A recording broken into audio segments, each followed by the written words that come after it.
So having persuaded ourselves that the study of knots is really the study of knot invariants, and then also that we can get a knot invariant by coloring the arcs in a knot diagram in a particular way that becomes a linear algebra problem when we translate it using the magic average equation into a system of linear equations. Now we get to the real meat and potatoes, the algebra. So because coloration is a linear algebra problem, there must be more than meets the eye as far as algebraic structure goes that are associated to colorings of knots. So what we want now is to discover the algebraic structure which can encode information not just about the 3 colorability of a knot or the 4 colorability of a knot, but about all the colorability properties of a knot. And that structure will be our Rosetta Stone for knots, the complete invariant that we call the fundamental quandle of a knot. In other words, 2 knots that have different fundamental quandles must be different, but 2 knots that have the same fundamental quandle must be the same. That's what makes it a complete invariant for knots. It also is what convinces us that all the other knot invariants that are out there in the universe are, in principle at least, in some way, derivable from the fundamental quandle. So we'll see some examples of other invariants for knots that we can derive from the fundamental quandle that are capable of distinguishing knots from one another. So the question about coloration gave rise to a system of linear equations, and because that happened, linear algebra is in play. What manner of linear algebra is it? Well, what that magic average really did is it really assigned to every possible way in which we could color the arcs in a knot diagram, and in a diagram with n arcs there are n different ways, n different choices that we have to make. It assigned to each one of those a value for this magic average, tx plus 1 minus ty minus z. And this expression right here is going to be 0 at a crossing if and only if that crossing is part of a valid coloration. And so what we really have is a linear transformation here that takes values in the set of polynomials with the coefficient of t with integer coefficients. But because we want to do linear algebra in this system, we're going to need t, as we saw on the previous slide, we're going to need t to be an invertible quantity. And so we really want to consider not just polynomials with integer coefficients as being where this transformation takes values, but in fact what are called Laurent polynomials, polynomials that can have negative integer powers of t in them as well as positive integer powers of t. So the role of the vector space in linear algebra is played by a module here, and the module is the module of Laurent polynomials with integer coefficients. So it's not a vector space because it's not a module over a field, but it is still something capable of us doing linear algebra. And I like to think of this as a colorblind object. We're not reducing mod 3 to find 3 colorations, we're not reducing mod 5 to find 5 colorations, but we're somehow capturing all of the colorations because our linear transformation acts over this module. The domain of this linear transformation is this module to the nth power because we have n arcs and so n different choices.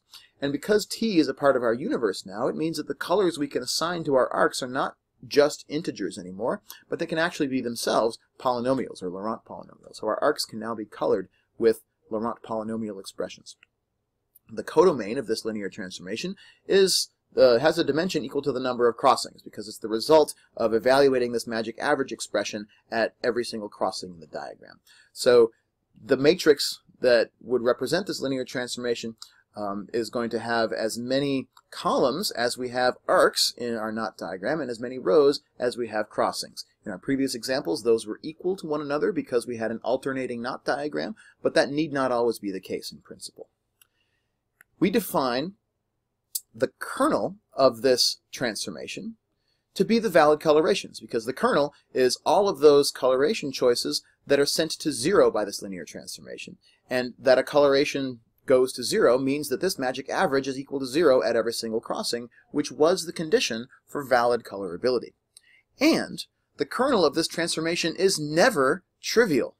The reason it's never trivial is because trivial colorings exist for every knot. And every trivial coloration is really just a multiple over this module of 1, 1, 1, 1, and so forth, right? So assigning every single arc the color 1 is a trivial coloration, and it's valid, but also assigning every arc the color 1 minus t plus t to the minus 3 would also be a valid coloration. So this kernel is never non-trivial, which means that if I form the module by quotienting out this domain by that kernel, what I get is called the Alexander module of this particular knot. And I like to think of it as encoding the invalid colorings, because all the valid colorings lie in the kernel. If we quotient out, we somehow are measuring all of the invalid colorings that we could assign to this knot, but somehow those colorings are still telling us a lot about the structure of the knot, because they tell us about the adjacencies of the arcs in the knot diagram. So let's look at a simple example, the simplest non-trivial example of a knot, the trefoil, three-crossing alternating knot. That if I label my arcs x1, x2, and x3, then a basis for the kernel is in fact just 1, 1, 1. Over lambda, over this module, the only colorations that are valid are the trivial colorations. Note that if we reduce mod 3 and do z mod 3, then we actually end up getting more in this kernel because we do have a valid 3 coloration for the trefoil. But over lambda, the kernel is just one-dimensional. And, moreover, by the principles of linear algebra, this quotient is really just the same thing as the row space of a matrix, which would represent this linear transformation. So we can use linear algebra to find a basis for the row space. We find out that it consists of these two vectors, 1 minus t, negative 1t. That, by the way, is just the same as the coefficients in one of these magic average equations. But the second vector in this basis is even more interesting. 0, 1 minus t plus t squared, minus 1 plus t minus t squared. You can check that both of these are orthogonal to 1, 1, 1. And this polynomial right here is going to have an important role to play in a little while. We're going to call this delta for reasons we'll explain in a few minutes. Furthermore, another thing is really important about the magic average operation. If we define an operation on colors, x and y, that turn two colors x and y into a third color z, which is valid at that crossing, and define it by this equation, x triangle y, or x undercross y, equals z, defined as tx plus 1 minus ty, then we can show that this operation that turns two colors at a crossing into a third color is also Reidemeister ignorant and therefore defines a structure which is a knot invariant. To do this, we're going to first fix an orientation on our knot. And when I fix that orientation, this operation is going to tell me, given an overcrossing arc that we label y, and one undercrossing arc that's incident at the crossing with y, call that one x, it'll tell me how to color the third arc in that crossing. And because we have an orientation on our knot, orientation is going to matter in this operation. So the way to think about it is we're going to define a positive crossing, positive undercrossing, as the result of, if I'm driving a car along x, if I look up at the bridge over me, which is y passing over, if the traffic is going from left to right on the bridge as I drive under it, then z equals x undercross y is going to be my positive crossing. And if, on the other hand, the traffic is going from my right to my left as I go under the bridge, we're going to call that an inverse crossing, x inverse cross y. Now, we can show that this operation is also Reidemeister move invariant. And so the structure that we get out of this operation will be a knot invariant and not a diagram property. So if I have a single arc in my knot diagram that I color a color X, and then I apply the twist, the type 1 Reidemeister move to it, with an orientation on it, the only question is, do I get a consistent coloring over here? Well, I'm going to get a consistent coloring exactly if I get a coloring for this part of the arc right here, which is equal to X undercross X, and this is a positive crossing because, again, the traffic is going from my left to right as I go under the bridge. So on the one hand, that color has to be X triangle X, but on the other hand, it's the same arc as this one which is leaving, and therefore it has to also have the same color as the arc had in the very beginning. So what we get out of that relation is that in order for this to be Reidemeister invariant, we need to have X undercross X be the same color as X. So X triangle X has to equal X. So that's one property that we're going to insist that this operation have.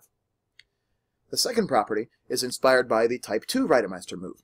So if I have two arcs that don't cross in my diagram, and I color them different colors, X and Y, if I then apply a type 2 Reidemeister move to this, I want my new diagram to still be colorable, and it still needs to play nice with this definition of undercross color assignment.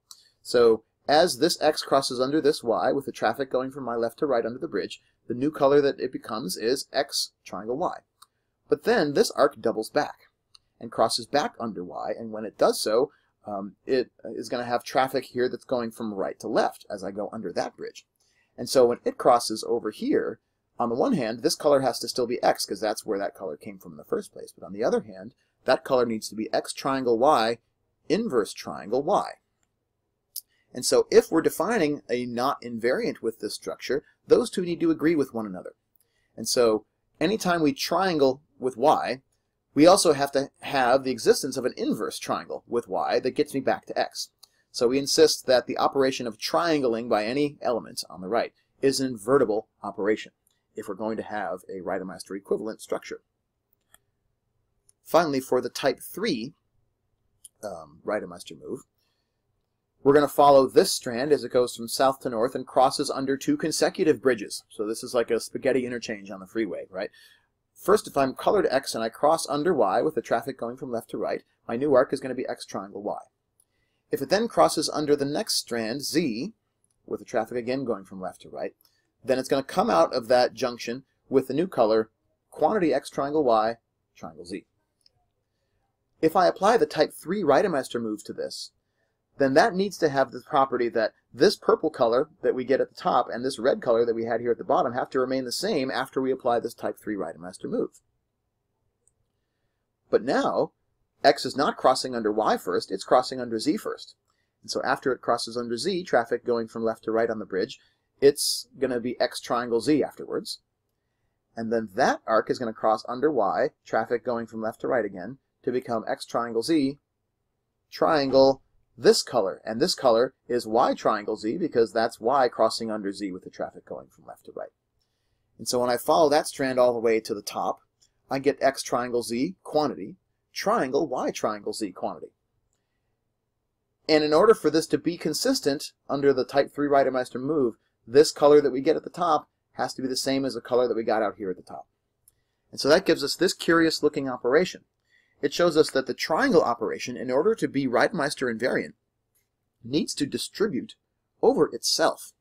X triangle y, quantity triangle z, has to be the same as x triangle z, triangle y triangle z. This self-distributivity property is maybe the most interesting aspect of what makes this triangle operation tick. And we define an algebraic structure which has a set of elements, the x's, y's, and z's, and so forth, and which has a triangle operation like this that satisfies these three criteria. We call that algebraic structure a quandle. It's something similar to a group, but not quite the same because the operation satisfies some different criteria. It turns out that it has a really nice connection with groups that we'll see in a little bit, but it's not necessarily the same thing. And we can assign to any knot a particular type of quandle that's inspired by our magic average. So we call those Alexander quandles. So if I pick a k and a t that are coprime, one to another, then we can build a quandle, we call lambda kt, the Alexander quandle, that uses as the elements of z mod k, so 0 up through k minus 1 with arithmetic done mod k, and the operation, the quandle operation, x triangle y equals tx plus 1 minus ty with the arithmetic computed mod k. We can show that this operation with these elements does satisfy the three properties that we defined for a quandle operation on the previous slide. So this is great. This is the Alexander quandle that we associate with a knot. And because it has k colors in it and it does the arithmetic mod k and it uses the magic average to compute, Alexander quandles should somehow encode the k-colorability of a knot. In particular, we get a k-coloration by building a homomorphism, a quandle homomorphism, out of the Alexander module that we saw a couple of slides ago into this Alexander quandle. So I think of an Alexander quandle like a color box, a box of crayons, where if I take the quandle lambda 3, 2, that gives me 3 crayons, 0, 1, and 2, to play with, and it also gives me this triangle operation, which tells me how to turn any two of these colors at a given crossing into a third, in a way that's going to build for me a valid coloration. So for example, if I have this 6-crossing knot diagram, and I take two of its arcs, say this arc here, call it x1, this arc here, call it x2, then the third arc that meets at that same crossing, if I call it x3, then we would like for the color that x3 has to be x1 triangle x2. That's going to, because the magic average works the way it does, ensure for me that whatever colors x1 and x2 happen to be, x3 is a third color that gives us a compatible coloration at that crossing. And so, in homomorphism land, what we think of as taking the knots, the arcs, the colors of the arcs that we assign in this diagram, which are elements of the Alexander module, remember, taking those colorations, then using a function I'm going to call row to map them into my quandle. So if I map x1 to 0 and I map x2 to 1, red and green respectively, then the fact that this is a quandle homomorphism implies that I need to map x3 to the image, to the triangle of the image of where I mapped x1 and x2. So because I'm taking triangle of this and this to give me that, I need to also take the triangle of this and this to give me that. And I have my little operation table here in which I can look up 0, triangle 1, that's equal to 2. And so a homomorphism into an Alexander quandle is a way for us to define and get our hands around what a k-coloration is. So if somehow we can classify all of those homomorphisms into Alexander quandles, then we've really got something. But Alexander quandles are still just these individual objects, right? We fix a value for k and a fix a value for t, and each Alexander quandle only encodes one type of colorability for a knot. If we want to encode all possible colorations, we need a structure that's universal. It sits over all these Alexander quandles and somehow contains all of their same information. Such an object exists and is called the fundamental quandle for a knot. It somehow has to encode all of the z mod k linear algebra that would happen in each of the Alexander quandles for every possible choice of k that we could make, from 1 up to the number of arcs in my diagram. The fundamental quandle of a knot was discovered by Joyce in his PhD dissertation in 1980, was then published in 1982. And the job of a fundamental quandle is to store all the information about all the adjacencies of a knot's arcs in a way that's color blind, color agnostic. Right?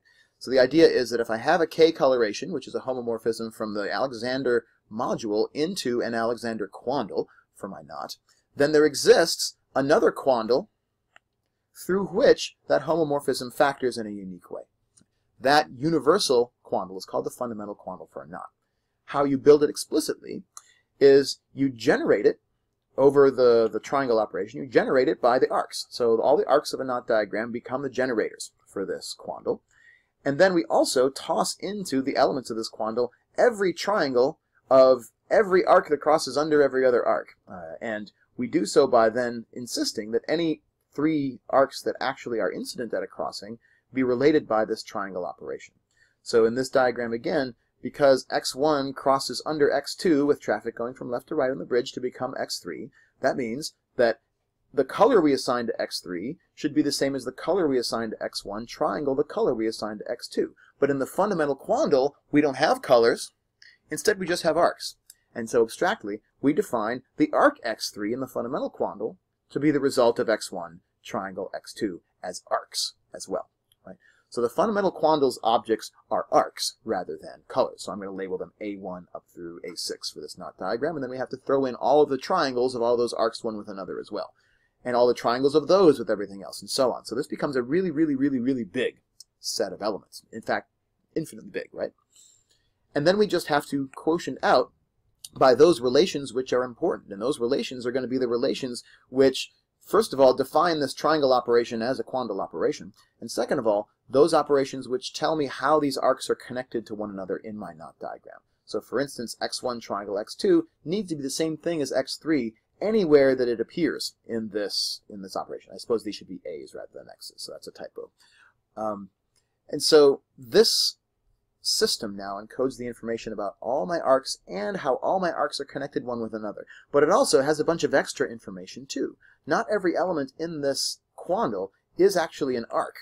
For example, A1 triangle A4 is an element in the fundamental quandle, but the arc x1 and the arc x4 in this knot diagram don't ever meet at a crossing. So there's no arc that corresponds to A1 triangle A4. So the fundamental quandle is huge. It's got a lot of information in it. And it's because it has so much information in it that Joyce proved that it is, in fact, a complete invariant for knots. The only thing that it can't tell you about a knot is the chirality. It can't tell you whether you chose the positive orientation for a height function to define the overs versus the unders, or a negative. So it can't tell a knot apart from its opposite. But other than that, the fundamental quandle can tell every knot in the universe apart from every other knot. And therefore, in principle, again, at least, any other knot invariant that we can define is somehow deducible from the fundamental quandle. So this is our Rosetta Stone as an algebraic structure. But it's very, very hard to completely get our hands around the whole thing. So the last thing that we want to do is show how some familiar knot invariants that we know from knot theory can be deduced from the fundamental quandle, and from there we'll wrap up.